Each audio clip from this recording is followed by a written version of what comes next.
अस्सलाम वालेकुम students and welcome to the free online classes of economics. आज हम मॉनेटरी पॉलिसी के ऑब्जेक्टिव्स के बारे में स्टडी करेंगे। जैसा कि हमने अपने प्रीवियस लेक्चर में स्टडी किया कि मॉनेटरी पॉलिसी एक ऐसी पॉलिसी है जिसके तहत गवर्नमेंट जो है यानी सेंट्रल बैंक जो है वो इकोनॉमी में मौजूद ज़र की रसद को कंट्रोल करता है। यानी जो ज़र की रसद है इसको कंट्रोल करने के लिए जो भी अरेंजमेंट्स किए जाते हैं कि जो भी पॉलिसी बनाई जाती है that policy is called monetary policy. अब अगर इकोनॉमी में ज़र की रसद जो है वो ज़्यादा हो तो ज़र की रसद ज़्यादा होने की वजह से इकोनॉमी में जो रिज़ल्ट जो इम्पैक्ट क्रिएट होता है दैट इज़ इन्फ्लेशन। इसी तरह से अगर ज़र की रसद कम होगी तो इसके नतीजे में कीमतें कम हो जाएंगी यानी इकोनॉमी के अंदर डिफ्लेशन क्रिएट होगा, तफरीत ज़र।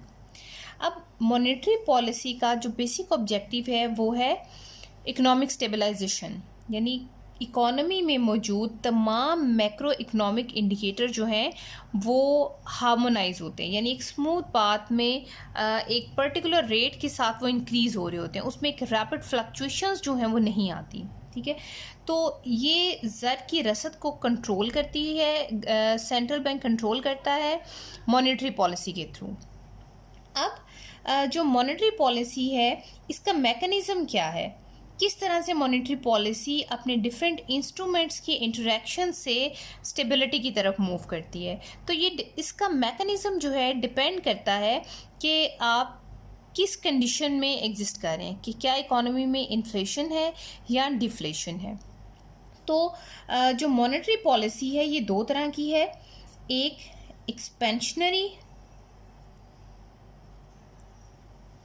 मॉनेटरी पॉलिसी जिसको ईजी मॉनेटरी पॉलिसी भी कहा जाता है, दूसरा है कॉन्ट्रैक्शनरी मॉनेटरी पॉलिसी जिसको आप स्ट्रिक्ट मॉनेटरी पॉलिसी भी कहते हैं। ठीक है, अब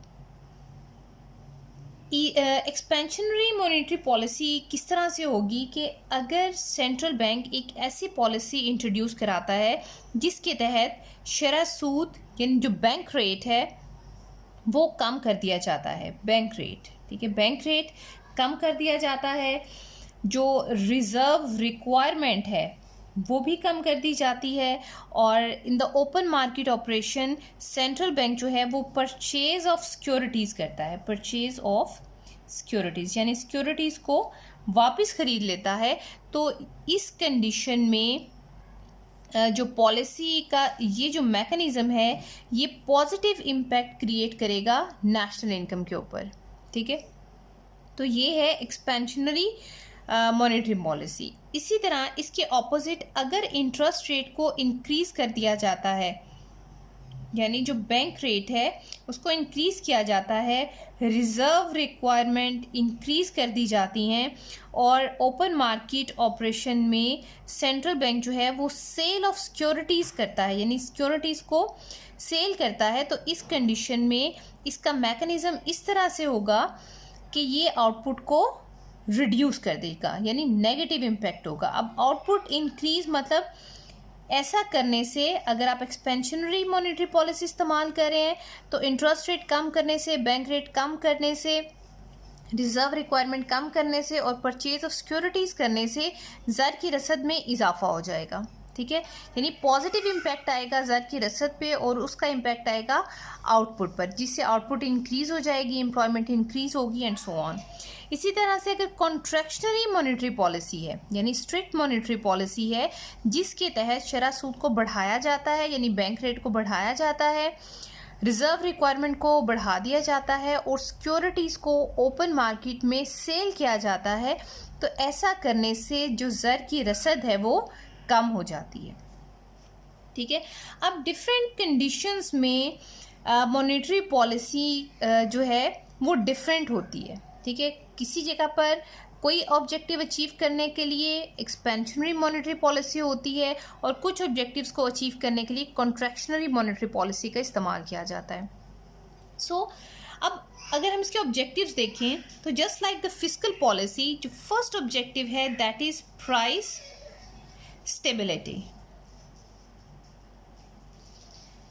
कीमतों में इस्तेहकाम। अब प्राइस स्टेबिलिटी यानी अगर कीमतें एक नॉर्मल लेवल पर नहीं हैं तो इस कंडीशन में जो इन्वेस्टर्स हैं या जो कंज्यूमर हैं उनका बिहेवियर भी अनसर्टन हो जाता है। यानी अगर कीमतें आए दिन बढ़ रही हैं या कम हो रही हैं तो उससे जो कंजम्पशन जो डिमांड पैटर्न है कंज्यूमर का वो डिस्टर्ब हो जाता है, वो भी गैर यकीनी हो जाता है, जिसकी वजह से जो सरमायाकार हैं जिन्होंने सरमायाकारी करनी होती है वो भी सरमायाकारी करते हुए हिचकिचाते हैं।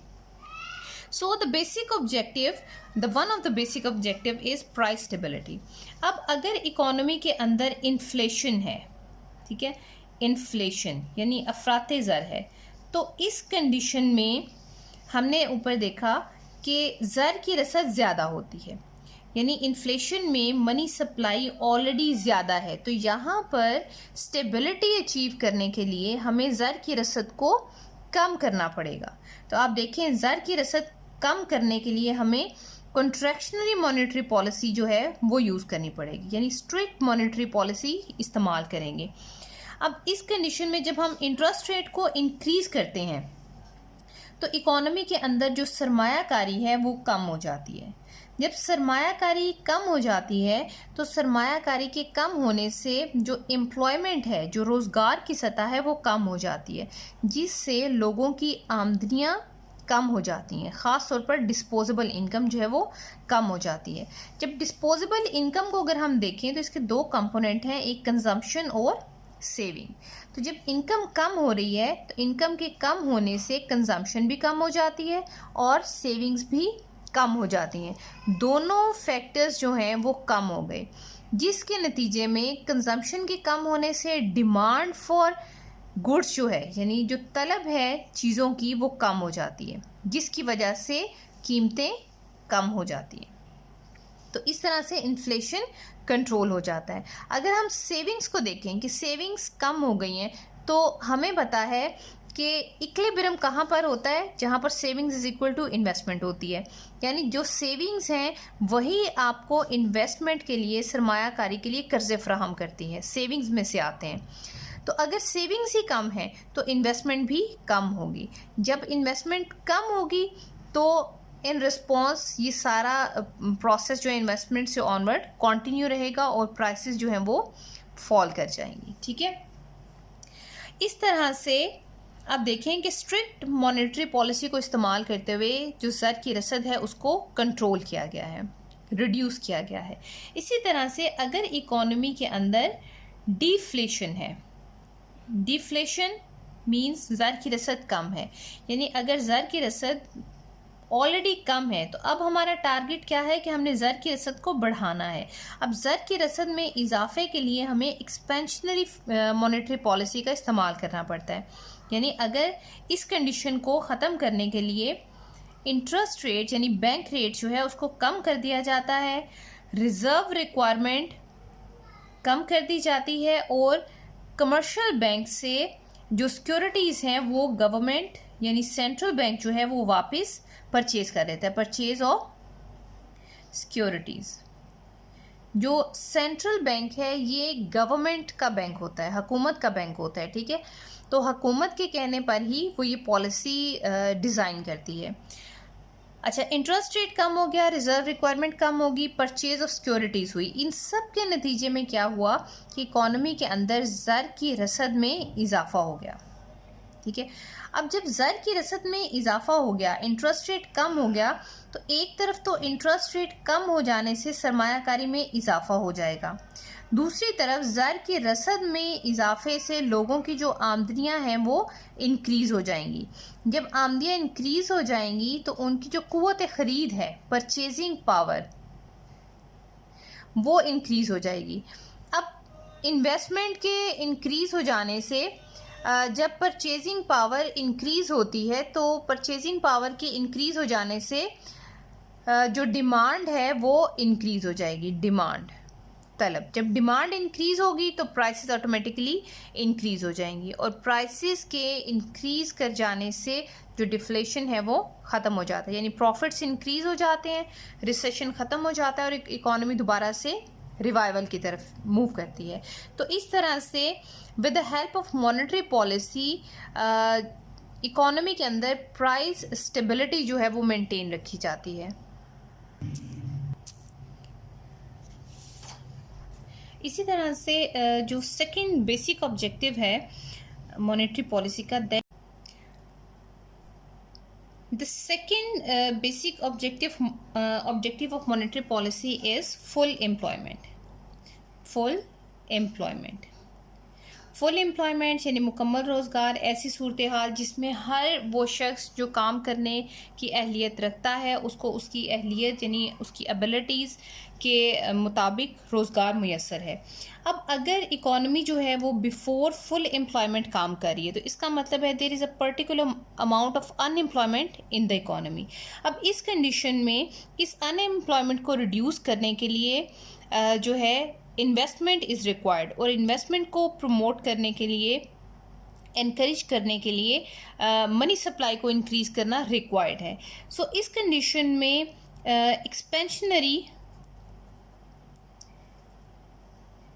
एक्सपेंशनरी मॉनेटरी पॉलिसी इस्तेमाल की जाएगी जिसके तहत इंटरेस्ट रेट को कम किया जाएगा, रिज़र्व रिक्वायरमेंट जो है उसको भी कम किया जाएगा, और परचेज ऑफ सिक्योरिटीज़ होंगी। ठीक है, purchase of securities.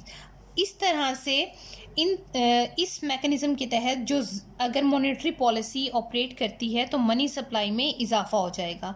Money supply में इजाफे से इन्वेस्टमेंट इंक्रीज़ होगी और ये जो अनएम्प्लॉयमेंट है ये रिड्यूस हो जाएगी और इकॉनमी जो है वो फुल एम्प्लॉयमेंट की तरफ मूव करेगी। सो इस तरह से अगर economy before full employment condition में है तो एक्सपेंशनरी मॉनेटरी पॉलिसी की मदद से ज़र की रसद को बढ़ाया जा सकता है जिससे इकॉनमी में फुल एम्प्लॉयमेंट जो है वो हासिल होता है। अगर इकॉनमी आफ्टर फुल एम्प्लॉयमेंट पे ऑपरेट कर रही है तो इस आफ्टर फुल एम्प्लॉयमेंट की कंडीशन को कंट्रोल करने के लिए कॉन्ट्रैक्शनरी मॉनेटरी पॉलिसी जो है वो यूज़ करनी होती है जिससे मनी सप्लाई जो है वो रिड्यूस हो जाएगी। Then we have the third basic objective is economic growth, मुआशी तरक्की। ठीक है, इकोनॉमिक ग्रोथ का मतलब है नेशनल इनकम में इजाफा, इंक्रीज इन नेशनल इनकम। अब अगर कोई इकोनॉमी जो है वो ग्रो नहीं कर रही तो या उसका जो ग्रोथ रेट है वो बहुत स्लो है तो इस कंडीशन में इसकी जो रीज़न है लोअर ग्रोथ की या लोअर इकोनॉमिक ग्रोथ की वो है डेफिशिएंसी ऑफ रिसोर्सेज, वसाइल की कमी। ठीक है, अब अगर उस इकोनॉमी में वसाइल बढ़ा दिए जाएं या रिसोर्सेज जो हैं वो अवेलेबल हों तो इस कंडीशन में उस इकोनॉमी के अंदर जो अनएम्प्लॉयमेंट है वो रिड्यूस हो जाती है और रिसोर्सेज की अवेलेबिलिटी की वजह से इकोनॉमी के अंदर नेशनल इनकम ग्रो करना शुरू कर देती है। अब यहाँ पर जो टारगेट है वो है यानी टारगेट अचीव किया जा सकता है बाय प्रोविजन ऑफ रिसोर्सेज। ठीक है, अब रिसोर्सेज कैसे प्रोवाइड होंगे? रिसोर्सेज प्रोवाइड करने के लिए हमें एक्सपेंशनरी मॉनेटरी पॉलिसी जो है वो यूज़ करनी पड़ेगी, यानी इजी मॉनेटरी पॉलिसी यूज़ करनी पड़ेगी जिसकी के तहत ज़र की रसद में इजाफा हो जाएगा और ज़र की रसद में इजाफे से फाइनली नेशनल इनकम में इजाफा होगा। यानी जब मनी सप्लाई इंक्रीज़ होगी या इंटरेस्ट रेट में कमी से इन्वेस्टमेंट में इजाफा होता है तो इन्वेस्टमेंट में इजाफे से मल्टीप्लायर इफ़ेक्ट के थ्रू नेशनल इनकम में मल्टीपल टाइम इंक्रीज़ हो जाता है। ठीक है, तो इस तरह से हम इकोनॉमिक ग्रोथ अचीव कर सकते हैं with the help of easy monetary policy. इसी तरह से there is another important objective that is removal of deficit in balance of payments. ठीक है, अब बैलेंस ऑफ पेमेंट्स आप जानते हैं कि एक्सपोर्ट्स और इंपोर्ट्स यानी तवाज़ने अदायगी, इंपोर्ट्स के अगेंस्ट पेमेंट करनी होती हैं हमने और एक्सपोर्ट्स के अगेंस्ट हमें वसूलियाँ हासिल होती हैं। अब नॉर्मली होता क्या है इन यूडीसीज या इन अंडर डेवलप्ड कंट्रीज़ या डेवलपिंग कंट्रीज में भी मोस्ट प्रॉबेबली जो बैलेंस ऑफ पेमेंट है वो डेफिसिट में है, डेफिसिट में ही होता है। अब इस कंडीशन में जब हम नेक्स्ट ईयर स्टार्ट करते हैं तो उससे पहले बैलेंस ऑफ पेमेंट जो है उसका बैलेंस होना ज़रूरी है। यानी अगर बैलेंस ऑफ पेमेंट में खसारा है तो इसका मतलब है you are in the position कि अब आपने अपनी एक्सपोर्ट्स को जो है वो प्रमोट करना है, अगर आप इस डेफिसिट को रिड्यूस करना चाहते हैं या इस डेफिसिट को ख़त्म करना चाहते हैं। तो इस कंडीशन में मॉनेटरी पॉलिसी जो है, जो ज़री पॉलिसी है, वो अपनी कॉन्ट्रैक्शनरी शेप में जो है वो अपना इफ़ेक्ट जो है इसके ऊपर शो करेगी। कॉन्ट्रैक्शनरी मॉनेटरी पॉलिसी किस तरह से, जब हम कॉन्ट्रैक्शनरी मॉनेटरी पॉलिसी इस्तेमाल करेंगे तो रिजल्टेंटली हमारे पास जो ज़र की रसद है वो कम हो जाएगी। जब ज़र की रसद कम होगी तो इस कंडीशन में लोगों की आमदनियां कम हो जाएंगी, जिसकी वजह से वो इम्पोर्ट्स को रिड्यूस कर देंगे, यानी डिमांड फॉर इम्पोर्ट्स जो हैं वो रिड्यूस हो जाएगी, जिसकी वजह से जो आपकी पेमेंट्स हैं, पेमेंट्स अगेंस्ट इम्पोर्ट्स वो रिड्यूस हो जाएंगी। जबकि आमदनियां कम हो जाने की वजह से, जब मनी सप्लाई के कम होने से प्राइसेस कम होती हैं, तो प्राइसेस के कम हो जाने से जो एक्सपोर्ट्स हैं वो सस्ती हो जाती हैं, चीपर हो जाती हैं। ठीक है, एक्सपोर्ट्स जब चीपर हो जाती हैं तो इंटरनेशनल मार्केट में डिमांड फॉर एक्सपोर्ट्स इंक्रीज़ हो जाती है। यानी डिमांड फॉर एक्सपोर्ट्स के इंक्रीज़ होने का मतलब है कि जो रेवेन्यूज़ हैं वो इंक्रीज़ होगी, आपकी वसूलियाँ जो है वो इंक्रीज़ होगी। तो इस तरह से वो जो एक डेफिसिट आ रहा था पेमेंट्स और रेसिप्ट्स में वो ख़त्म हो जाता है। यानी जो डेफिसिट है, अगर सेंट्रल बैंक जो है वो कॉन्ट्रैक्शनरी मॉनेटरी पॉलिसी इस्तेमाल करे तो deficit in balance of payments जो है वो इस मैकेनिज़्म के तहत जो है वो कंट्रोल किया जा सकता है। So these are the basic objectives जिनको मॉनेटरी पॉलिसी जो है वो अपने वे इंस्ट्रूमेंट्स को मुख्तलिफ कॉम्बिनेशंस में यूज़ करके अटेन करती है। अब मॉनेटरी पॉलिसी का नेशनल इनकम डिटर्मिनेशन में क्या रोल है, इसको चेक करते हैं। Role of monetary policy. National income determination के लिए हम केन्जियन क्रॉस जो है वो यूज़ करेंगे, like aggregate demand is equal to aggregate supply. We have the Keynesian cross, that is aggregate supply and aggregate demand, that is equilibrium point, और ये आपके पास आ गया equilibrium level of output। अब अगर इकोनॉमी के अंदर ये सूरत हाल है कि equilibrium level of employment जो है वो फुल एम्प्लॉयमेंट से पहले लाई करता है, यानी अगर फुल एम्प्लॉयमेंट यहाँ पर है YF, तो इक्विलिब्रियम जो है that is before full employment. It means that यहाँ पर इतनी अनएम्प्लॉयमेंट मौजूद है। अब इस अनएम्प्लॉयमेंट को रिड्यूस करने के लिए हमें एग्रीगेट डिमांड को बढ़ाना पड़ेगा। अब एग्रीगेट डिमांड को कितना बढ़ाना पड़ेगा, हमें एग्रीगेट डिमांड को यहाँ ऊपर शिफ्ट करना पड़ेगा AD1 पर। अब एग्रीगेट डिमांड को ऊपर शिफ्ट करने के लिए मॉनेटरी पॉलिसी ईजी और एक्सपेंशनरी मॉनेटरी पॉलिसी यूज़ की जाएगी, जिसके तहत शरह सूद कम की जाएगी, रिजर्व रिक्वायरमेंट रिड्यूस कर दी जाएगी, परचेज ऑफ सिक्योरिटीज़ होंगी, परचेजिंग ऑफ सिक्योरिटीज़, और at the end money supply में इजाफा हो जाएगा। जब ज़र की रसद में इजाफा हो जाएगा तो इनकम में इजाफा होगा, इनकम में इजाफे से कंजम्पशन और सेविंग्स में इजाफा हो जाएगा। जब कंजम्पशन में इजाफा होगा तो फाइनली जो डिमांड है वो इंक्रीज़ हो जाएगी। ठीक है, और सेविंग्स के इंक्रीज़ कर जाने से सेविंग के इंक्रीज़ के रिजल्ट में इन्वेस्टमेंट इंक्रीज़ कर जाएगी। ठीक है, सो as a component of aggregate demand we have consumption and investment। तो consumption मनी सप्लाई के इंक्रीज़ होने से इंक्रीज़ होगी और इन्वेस्टमेंट में भी इजाफा हो जाएगा।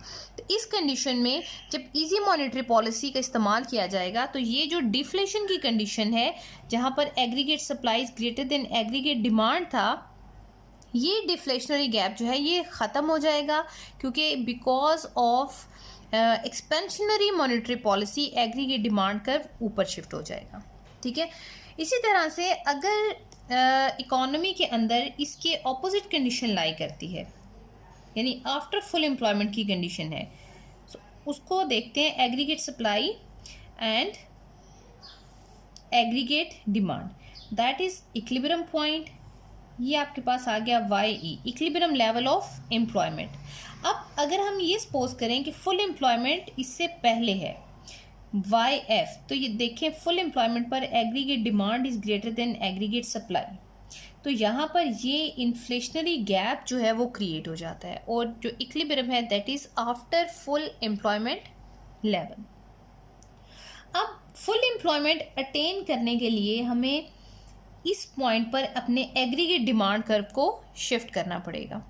अब एग्रीगेट डिमांड की डाउनवर्ड शिफ्ट के लिए हम स्ट्रिक्ट मॉनेटरी पॉलिसी का इस्तेमाल करेंगे या कॉन्ट्रैक्शनरी मॉनेटरी पॉलिसी का इस्तेमाल करेंगे, जिससे इंटरेस्ट रेट में इजाफा किया जाएगा। Contractionary monetary policy, interest rate में इजाफा किया जाएगा, रिजर्व रिक्वायरमेंट में इजाफा किया जाएगा और सेल ऑफ सिक्योरिटीज़ होंगी। ठीक है। ऐसा करने से फाइनली हमारे पास ज़र की रसद में कमी हो जाएगी। जब ज़र की रसद में कमी होगी तो इनकम कम हो जाएगी, जिससे कंजम्पशन भी कम होगी और सेविंग्स भी कम हो जाएंगी। सेविंग्स के कम हो जाने से इन्वेस्टमेंट कम हो जाएगी और फाइनली हमारे पास जो इम्पैक्ट आएगा कि कंजम्पशन भी कम हो रही है और इन्वेस्टमेंट भी कम हो रही है, जिससे एग्रीगेट डिमांड जो है वो डाउनवर्ड शिफ्ट हो जाएगा, और डाउनवर्ड शिफ्ट होने के बाद वो इस तरह से AD1 पे शिफ्ट हो जाएगा और E1 पॉइंट पर एग्रीगेट सप्लाई कर्व को इंटरसेक्ट करेगा, यहाँ इस तरह से। अब जो न्यू इक्विलिब्रियम है that is at point E1 and that is the full employment level. ठीक है। तो इस तरह से नेशनल इनकम डिटर्मिनेशन में मॉनेटरी पॉलिसी जो है वो अपना रोल प्ले करती है। अगर इन्फ्लेशनरी गैप है तो कंट्रैक्शनरी मॉनेटरी पॉलिसी या स्ट्रिक्ट मॉनेटरी पॉलिसी का इस्तेमाल होगा, यानी जो स्ट्रिक्ट मॉनेटरी पॉलिसी है वो इन्फ्लेशनरी गैप में अपने पॉजिटिव रिजल्ट शो करती है। यानी अगर आप यहाँ पर कॉन्ट्रैक्शनरी मॉनेटरी पॉलिसी की बजाय आप एक्सपेंशनरी मॉनेटरी पॉलिसी यूज़ करते हैं, तो एक्सपेंशनरी मॉनेटरी पॉलिसी अगर यूज़ की जाती है तो इस कंडीशन में एग्रीगेट डिमांड का फर्दर ऊपर शिफ्ट हो जाएगा, जिससे इकोनॉमी में मज़ीद इन्फ्लेशन होगा। ठीक है। यानी इन्फ्लेशनरी गैप पहले इतना था, अब इन्फ्लेशनरी गैप में ये एरिया भी शामिल हो जाएगा। ठीक है। तो इस कंडीशन में अगर इकोनॉमी के अंदर इन्फ्लेशन है तो आपको कॉन्ट्रैक्शनरी मॉनेटरी पॉलिसी यूज़ करनी है, और अगर इकोनॉमी के अंदर डिफ्लेशन है तो डिफ्लेशन के इम्पैक्ट को ख़त्म करने के लिए सेंट्रल बैंक जो है उसको एक्सपेंशनरी मॉनेटरी पॉलिसी जो है वो यूज़ करना होती है। So that is the role of monetary policy and that were the objectives of monetary policy. I hope that you understand well. Thank you so much.